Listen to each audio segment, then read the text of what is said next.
Hello student, सृष्टि educational institute में आपका बहुत बहुत स्वागत है। आज हम फिर से इतिहास के बहुत ही अच्छे क्वेश्चन लेकर आए हुए हैं जो इन सभी परीक्षाओं में आ चुके हैं। जैसा कि आप देख रहे हैं, इन सभी परीक्षाओं में ये सारे क्वेश्चन आए हैं जिसका मैं प्रैक्टिस बैच आपके सामने लेकर आई हुई हूँ। तो चलिए देखते हैं आज का पहला क्वेश्चन। आज का पहला क्वेश्चन है, आजीवकों के संदर्भ में निम्नलिखित कथनों पर विचार कीजिए। ए, मखली गोशाल इस संप्रदाय के प्रमुख शिक्षक थे। बी, आजीवक भाग्यवाद में विश्वास करते थे। उपर्युक्त कथनों में से कौन सा कथन सही है? ऑप्शन 4 हैं। इन चारों ऑप्शन में ऑप्शन ए राइट आंसर है। आजीवक यह एक विचारधारा थी जो भारत में जैन धर्म और बौद्ध धर्म के साथ ही विकसित हुई थी। यह वेदों की प्रामाणिकता पर विश्वास नहीं करता। इसकी स्थापना गोशाल मस्करी पुत्र ने की थी। अब हम बढ़ते हैं दूसरे क्वेश्चन की तरफ। भारतीय राष्ट्रीय कांग्रेस के अध्यक्ष होने के नाते निम्नलिखित में से किसने 1929 में ब्रिटिश राज से पूर्ण स्वतंत्रता का आह्वान किया? ऑप्शन 4 हैं। चारों ऑप्शन में option A Jawaharlal Nehru right answer है।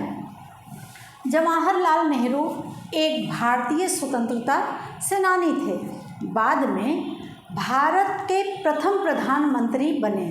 दिसंबर 1929 में लाहौर में अपने वार्षिक सत्र के दौरान उन्हें भारतीय राष्ट्रीय कांग्रेस का अध्यक्ष चुना गया। इस अवसर पर उन्होंने रावी नदी के तट पर तिरंगा फहराया था। अब हम बढ़ते हैं अगले क्वेश्चन की तरफ।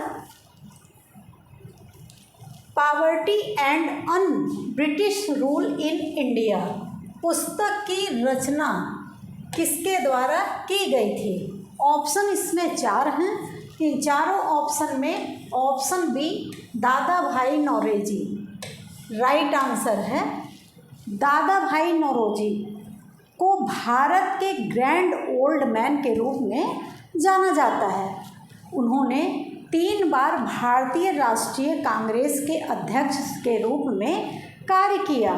गरीबी और गैर ब्रिटिश शासन दादा भाई नौरोजी द्वारा 1901 में लिखी हुई एक प्रसिद्ध पुस्तक है।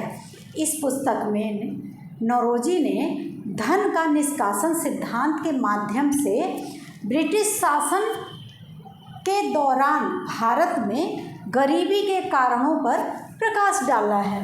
अब हम बढ़ते हैं अगले क्वेश्चन की तरफ।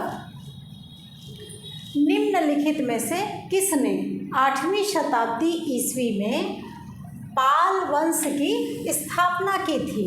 ऑप्शन 4 हैं। चारों ऑप्शन में option D Gopal right answer है। गोपाल पाल राजवंश के पहले शासक थे। पाल राजवंश का अंतिम उल्लेखनीय शासक रामपाल था। पाल राजवंश ने 8वीं शताब्दी से 12वीं शताब्दी तक बंगाल और बिहार पर शासन किया है। अब हम बढ़ते हैं अगले क्वेश्चन की तरफ। ईस्ट इंडिया कंपनी की गतिविधियों को विनियमित करने के लिए ब्रिटिश संसद ने 1773 में कौन सा अधिनियम पारित किया? ऑप्शन 4 हैं। चारों ऑप्शन में ऑप्शन डी विनियमन अधिनियम राइट आंसर है। विनियमन अधिनियम यह जून 1773 में पारित किया गया था। यह बंगाल, बिहार और उड़ीसा में ईस्ट इंडिया कंपनी की अर्ध संप्रभु स्थिति की प्रतिक्रिया थी, जिसे प्लासी और बक्सर के युद्ध के परिणाम स्वरूप बनाया गया। अब हम बढ़ते हैं अगले क्वेश्चन की तरफ। रज़िया सुल्ताना सल्तनत की पहली और एकमात्र महिला शासक थी जो सिंहासन पर बैठी। ऑप्शन 4 हैं। चारों ऑप्शन में ऑप्शन बी 1236 ईस्वी राइट आंसर है।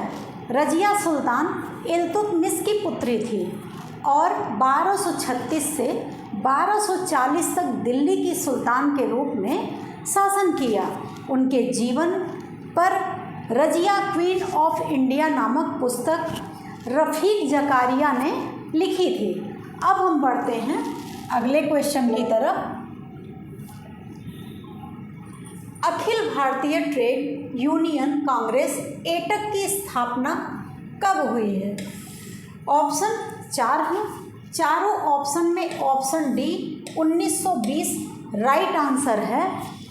अखिल भारतीय ट्रेड यूनियन कांग्रेस एटक भारत का सबसे पुराना ट्रेड यूनियन महासंघ है, जिसकी स्थापना 31 अक्टूबर 1920 को बॉम्बे में हुई थी।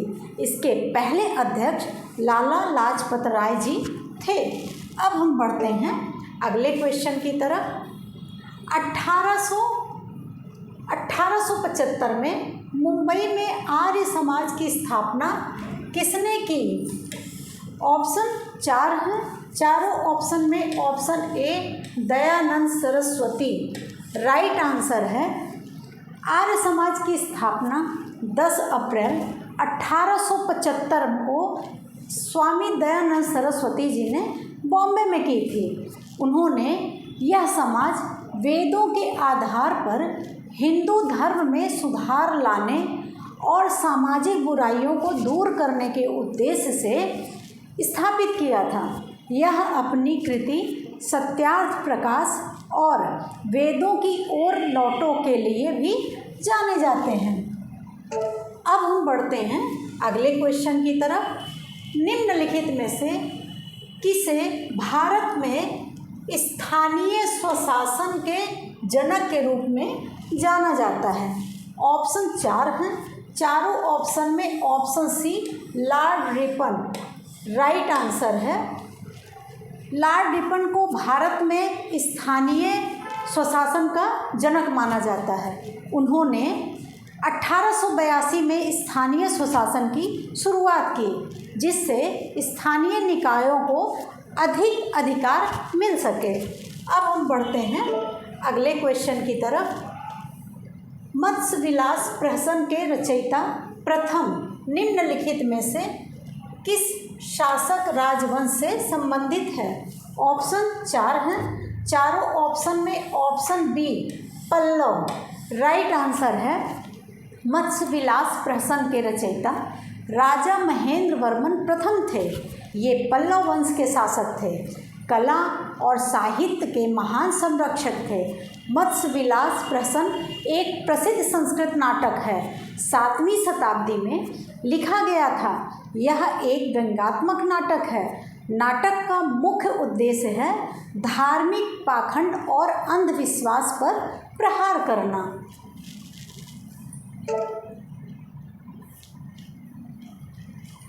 आज के क्वेश्चन बहुत ही अच्छे थे, तो आप रिवीजन करते रहिए।